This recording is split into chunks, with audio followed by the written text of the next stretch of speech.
కావేరి బాలరాజుతో మాట్లాడడానికి వస్తూ ఉంటుంది. ఇంతలో సత్యం కావేరిని బాలరాజు దగ్గర చూసి ఒక్కసారిగా షాక్ అయిపోతూ ఉంటాడు.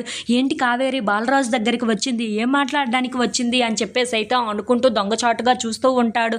ఇంతలో అక్కడ ఉన్న బాలరాజు మాత్రం వీళ్ళందరికీ దూరంగా మన ముగ్గురం ఎక్కడికైనా వెళ్ళిపోదామని చెప్పేసి అయితే అంటూ ఉంటాడు. ఆ మాటలు వినగానే అక్కడ ఉన్న సత్యం అయితే ఒక్కసారిగా షాక్ అయిపోయి బాలరాజు వైపు అలా చూస్తూ ఉండిపోతాడు. ఇంతలో అక్కడ ఉన్న కావేరి అయితే ఏం మాట్లాడాలో తెలియక అలా మౌనంగా చూస్తూ ఉండిపోతుంది. అది చూసిన బాలరాజు మాత్రం, అవును, మీ ఇద్దరిని నాతో పాటు ఎక్కడికైనా వీళ్ళందరికీ దూరంగా తీసుకొని వెళ్ళిపోతాను, మీకు ఎవ్వరికి ఎటువంటి లోటు రానివ్వకుండా నేను చూసుకుంటాను, మీ ఇద్దరిని చాలా సంతోషంగా పెట్టే బాధ్యత నాది అని చెప్పేసి అయితే మాట ఇస్తూ ఉంటాడు. ఆ మాటలు వినగానే అక్కడ ఉన్న సత్యం అయితే ఒక్కసారిగా షాక్ అయిపోయి, ఏంటి వీడు కావేరితో ఇలా మాట్లాడుతున్నాడు అని చెప్పేసి అయితే చాలా కోపంగా బాలరాజు వైపు చూస్తూ ఉంటాడు.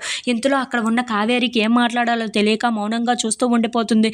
ఇంతలో అక్కడ ఉన్న బాలరాజు మాత్రం, అవును, వీళ్ళందరికీ దూరంగా ఉంటేనే చాలా మంచిది, నీకు మంచిది, అలాగే చిన్నికి కూడా చాలా మంచిది అని చెప్పేసి అయితే అంటూ ఉంటాడు.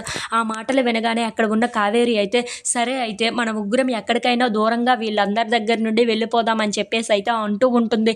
ఆ మాటలు వినగానే అక్కడ ఉన్న సత్యం అయితే ఒక్కసారిగా షాక్ అయిపోయి చాలా బాధపడుతూ ఉంటాడు. ఇంతలో అక్కడ ఉన్న బాలరాజు మాత్రం చాలా సంతోషిస్తూ ఉంటాడు. ఎస్, నాకు కావాల్సింది ఇదే అని చెప్పేసి అయితే అనుకుంటూ ఉంటాడు. ఇంతలో అక్కడ ఉన్న సత్యం మాత్రం కావేరి మాటలు విని చాలా బాధపడుతూ అక్కడి నుండి వెళ్ళిపోతూ ఉంటాడు.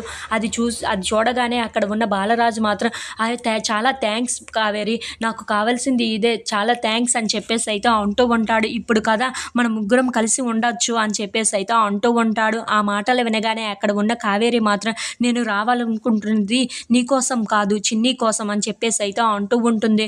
ఇంతలో అక్కడ ఉన్న బాలరాజు మాత్రం, ఎలాగైతేనేమి మన ముగ్గురం ఒకే దగ్గర ఉంటాము కదా, నాకు కావాల్సింది కూడా అదేను అని చెప్పేసి అయితే అంటూ ఉంటాడు. ఆ మాటలు వినగానే అక్కడ ఉన్న కావేరి అయితే సరే అని చెప్పేసి అంటూ ఉంటుంది. If you like this video please subscribe.